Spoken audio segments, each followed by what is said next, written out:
informasi mengenai rekap dan prediksi kondisi market ke depan.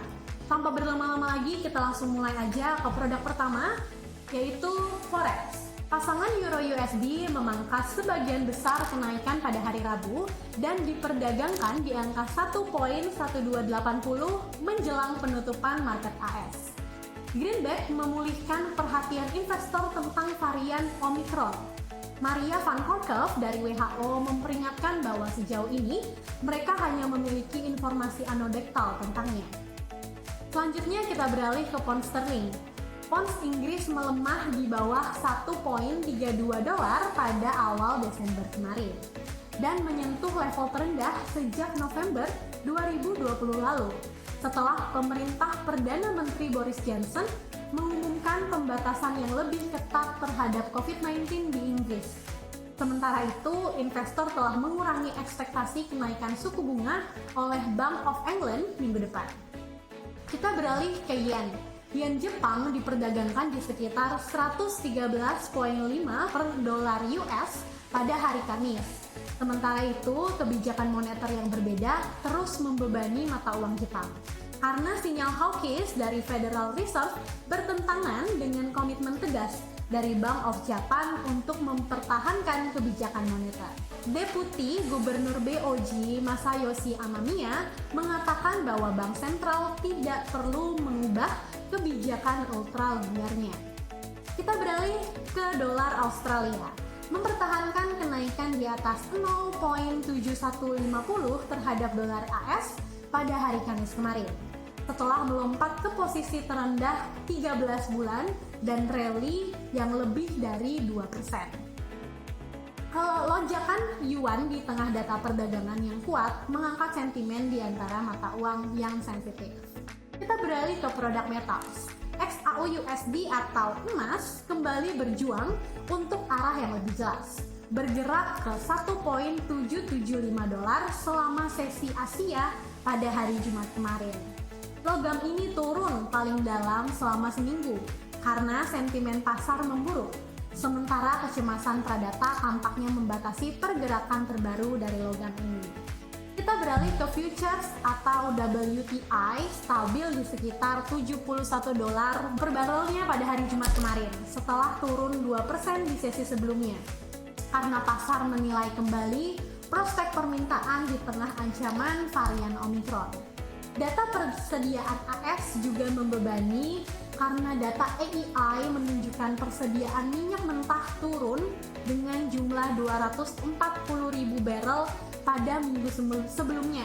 Sementara stok di Cushing naik 2.37 juta barrel dan kenaikan ini merupakan kenaikan terbesar pada minggu ini. Kita beralih ke produk stok. Google yang menjadi raksasa mesin pencari dan komputasi awan Alphabet terus mendominasi berbagai bidang. Melihat harga saham Alphabet selama setahun terakhir menunjukkan bahwa perusahaan telah naik dan stabil.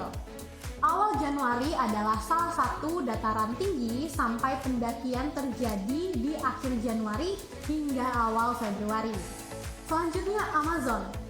Menurut data laporan yang diterbitkan oleh streetinsider.com, regulator anti-monopoli Italia telah mengenakan denda sebesar 1.28 miliar dolar kepada Amazon. Dan hal ini membuat saham perusahaan yang diperdagangkan turun sebesar 0.5%. Nah, ini merupakan rekap dari kondisi market minggu lalu. Bagaimana prediksi kita di minggu depan? Langsung kita mulai aja ya. Hari Senin, tanggal 13 Desember, data Tankan Manufaktur di indeks kuartal 4 diperkirakan akan meningkat menjadi 20 dibandingkan angka sebelumnya pada 14. Dan pada hari Selasa, data Inggris mengeluarkan Claimant Count November dengan forecast minus 20K yang sebelumnya terdapat di minus 14,9K. Unemployed rate Oktober terletak di forecast 4,2% yang sebelumnya 4,3%. Selanjutnya kita beralih ke hari Rabu. Dari Cina terdapat data retail sales November dengan forecast 4,8% dari sebelumnya 4,9%. Dan Inggris juga mengeluarkan data inflation Rate year over year, November 5% yang sebelumnya pada 4,2%. Kita beralih ke hari Kamis. Pada dini hari Kamis akan berlangsung pertemuan FOMC yang diprediksikan suku bunga akan bertahan pada 0,25%. Dan proyeksi ekonomi akan menjadi fokus perhatian pasar. Selanjutnya Jepang juga menayangkan balance of trade November dengan forecast 65 miliar yen dari sebelumnya 67,4 miliar. Lalu data manufacturing PMI AS Desember akan berada pada forecast 58,5 dari sebelumnya 58,3. Cukup banyak nih note pada hari Kamis. Dan yang terakhir pada hari Jumat tanggal 17 Desember nanti, BOJ interest rate decision diperkirakan masih bertahan di angka minus 0,1%. Data IFO Business Jerman Desember diperkirakan berada di angka 95,1 dibandingkan di angka sebelumnya 96,5. Oke, sekian berikut adalah informasi mengenai prediksi kondisi market ke depan. Dan untuk yang ketinggalan live ataupun informasi selanjutnya bisa langsung cek sosial media kita. Saya Sania, pamit undur diri. Terima kasih.